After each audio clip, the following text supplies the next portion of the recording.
بسم اللہ الرحمن الرحیم۔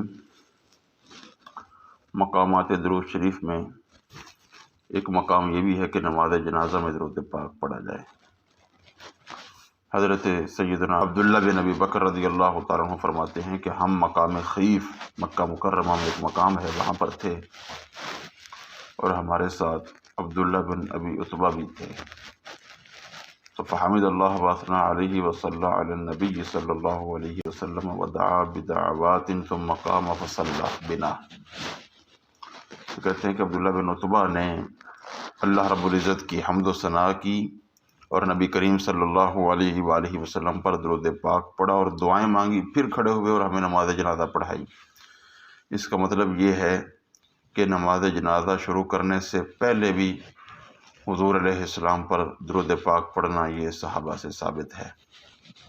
پھر نماز جنازہ کا معاملہ، عن الشعبی قال اول تکبیرۃ من الصلاۃ علی الجنازۃ ثناء علی اللہ عز وجل والثانیۃ صلاۃ علی النبی والثالثۃ دعاء للمیت والرابعۃ السلام۔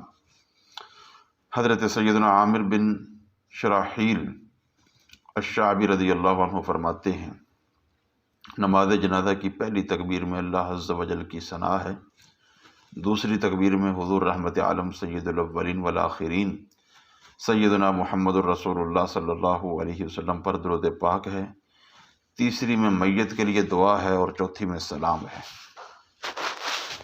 ایسے حضرت سیدنا عبداللہ بن عمر رضی اللہ تعالیٰ عنہما جنازے پر تکبیر کہتے اور نبی کریم صلی اللہ علیہ وسلم پر درود پاک پڑھتے۔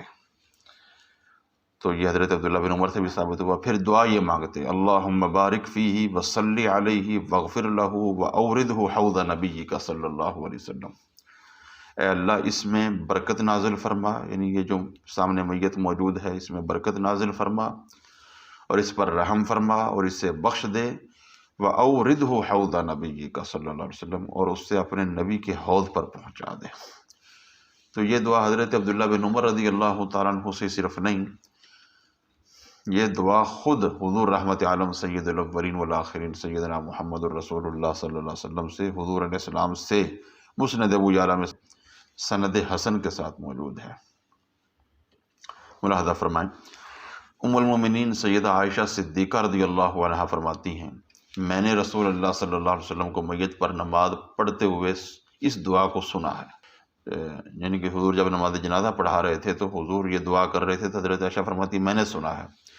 وہ کیا ہے؟ اللہم اغفر لہ وصلی علیہ وبارک فیہ واوردہ حوض رسولک۔ اے اللہ اس میں برکت نازل فرما اور اس پر رحم فرما اور اسے بخش دے اور اسے اپنے رسول کے حوض پر پہنچا دے۔ اللہم اغفر لہ وصلی علیہ وبارک فیہ واوردہ حوض رسولک۔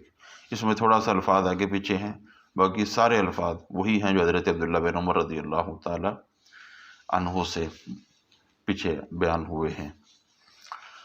تو اگلی گفتگو میں انشاءاللہ نماز جنازہ کی جو دیگر دعائیں ہیں وہ بھی ساتھ ضمن آ جائیں گی، اور ساتھ درود شریف کا حوالہ جو ہے وہ ساتھ ساتھ۔ اصل میں تو یہ ثابت کرنا مقصد ہے کہ نماز جنازہ میں درود پاک صحابہ سے ثابت ہے، اور علماء نے کہا ہے کہ نماز جنازہ میں ساری دعائیں بھی پڑھی جا سکتی ہیں، تو ہمیں یہ ساری دعائیں یاد ہونی چاہیے تاکہ زیادہ سے زیادہ اس کی برکات سے ہم مستفید ہو سکیں اور ہمارا جانے والا بھی مستفید ہو سکے۔ آمین یا رب العالمین بحرمت سید العالمین۔